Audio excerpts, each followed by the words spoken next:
បាទសូមគោរពជំរាបសួរបងប្អូនមិត្តអ្នកសិក្សាភាសាអង់គ្លេសទាំងអស់គ្នាជាទីគោរពរាប់អានបាទថ្ងៃនេះខ្ញុំបន្ត share ចែករំលែកនៅសន្ទនាអង់គ្លេស100រាត្រីភាគ1ជាបន្តទៀតបាទដល់រាត្រីទី69ក៏ដូចជា topic វីដេអូទី69 English Conversations of 100 Nights Night 69 What kind of music do you like? What kind of music do you like? រាត្រីទី69តើអ្នកចូលចិត្តបាទតន្ត្រីប្រភេទអ្វីដែរ What kind of music do you like? តើអ្នកចូលចិត្តតន្ត្រីប្រភេទអ្វីដែរបាទយ៉ាងសន្ទនាទី69បាទនិយាយពីប្រភេទនៃតន្ត្រីដែលអ្នកចូលចិត្តបាទ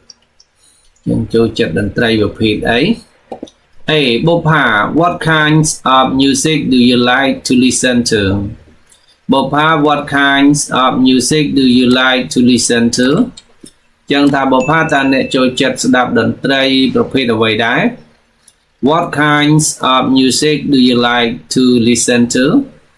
Bopha តើអ្នកចូលចិត្តស្ដាប់តន្ត្រីប្រភេទអ្វីដែរបាទចឹងខាញនេះប្រភេទបាទយើងប្រើខាញក៏បាន Thai ក៏បានដែរ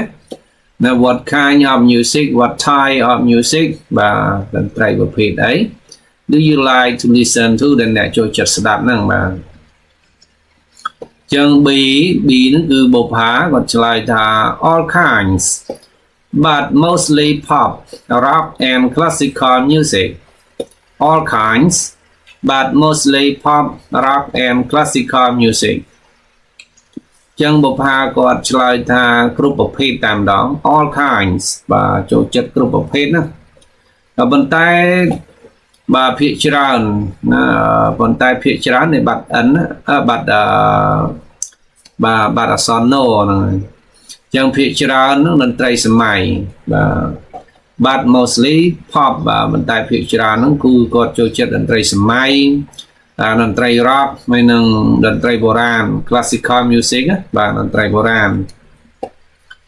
ចឹងគាត់ចូលចិត្តតែគ្រប់ប្រភេទហ្នឹងក៏ប៉ុន្តែភាគច្រើនហ្នឹងគឺគាត់ស្ដាប់តន្ត្រីសម័យតន្ត្រី rock និងតន្ត្រីបុរាណហ្នឹងហើយនៅតន្ត្រីអីផ្សេងទៀតចឹងទៅបាទហៅរីអីចឹងទៅអូខេចឹង A គាត់សួរថា why ចឹងហេតុអ្វីទៅបាទហេតុអីបានជាចូលចិត្តប្រភេទតន្ត្រីហ្នឹង Because I like it I have tickets to a show Do you want to go with me ណា Because I like it I have tickets to a show Do you want to go with me បាទចឹងចម្លើយរបស់គាត់គឺ Because I like it ណាពីព្រោះខ្ញុំចូលចិត្តវាបាទ Because I like it ពីព្រោះខ្ញុំចូលចិត្តវាចឹងខ្ញុំមានសម្បត្តិទៅមើលការសម្ដែងទៀតណា I have tickets to a show បាទខ្ញុំមានសម្បត្តិទៅមើលការសម្ដែងតើអ្នកចង់ទៅជាមួយខ្ញុំទេ Do you want to go with me Okay Do you want to go with me តើអ្នកចង់ទៅជាមួយខ្ញុំទេ Okay ចឹង A ថា What kind of music is it What kind of music is it ចឹងគាត់សួរថាតើជាប្រភេទតន្ត្រីអ្វី Now what kind of music is it តើវាជាប្រភេទតន្ត្រីអ្វីចឹង B បុប្ផាគាត់ឆ្លើយថា pop music it's the best concert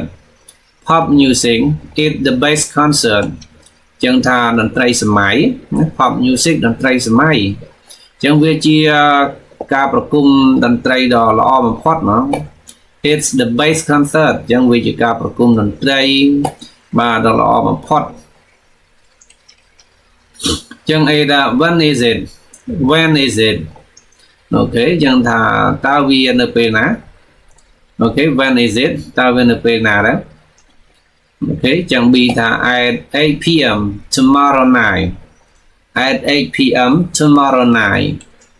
ចឹងថានៅម៉ោង8នៅយប់ថ្ងៃស្អែកណាOkay at 8 p.m. tomorrow night បាទនៅម៉ោង8នៅយប់ថ្ងៃស្អែកចឹង A ថា Yes I'd like to go Do you think we should have dinner first Yes, I'd like to go. Do you think we should have dinner first? ចឹងថាបាទខ្ញុំចង់ទៅដែរណា Yes, I'd like to go. បាទខ្ញុំក៏ចង់ទៅដែរតើអ្នកគិតថាយើងគួរតែញ៉ាំអាហារពេលល្ងាចមុនឬណាតើអ្នកគិតថាយើងគួរតែញ៉ាំអាហារពេលល្ងាចហើយណាបាទញ៉ាំអាហារពេលល្ងាចសិនបានទៅមើល concert ឬចឹង Yes, I'd like to go ណាខ្ញុំក៏ចង់ទៅដែរ Do you think we should have dinner first? តើអ្នកគិតថាយើងគួរតែញ៉ាំអាហារពេលល្ងាចទៅហើយសិនឬបាទចឹង be that yes, that's a good idea. Yes, that's a good idea. ចឹងថាបាទវាជាគំនិតល្អមែនណា That's a good idea. Yes, that's a good idea. បាទវាជាគំនិតល្អមែនបាទ Okay ចឹងអីថា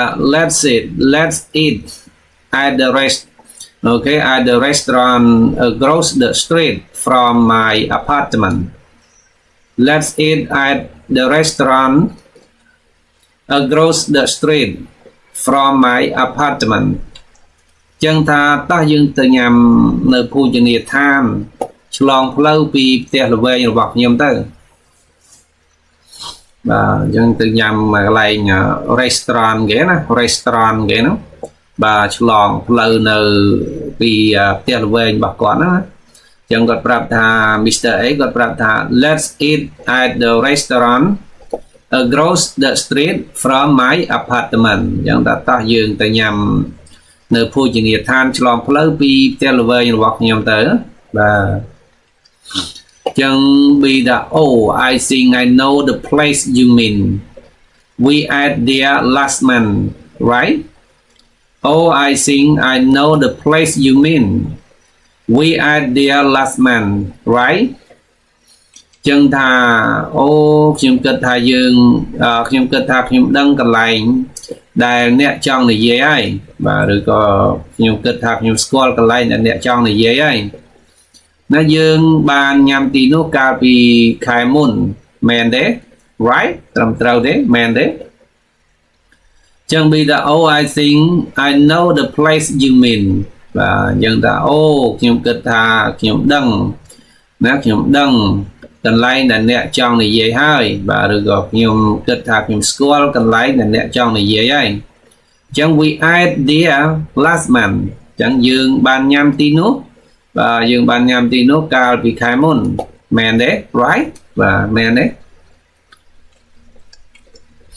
ចឹងអេដា yes that's right you have a good memory yes that's right you have a good memory ចឹងអេដាបាទត្រឹមត្រូវហើយចឹងអ្នកចងចាំល្អណាស់ណា you have a good memory អ្នកចងចាំបានល្អមាន memory ល្អហ្មងណាអូខេចឹង be ថា thank you very much អូខេ thank you very much សូមអរគុណច្រើនអូខេចឹងសម្រាប់ការចែករំលែកនៅអង់គ្លេស100រៀលត្រីបាទសន្ទនា100រៀលត្រីដល់រៀលត្រីទី69បា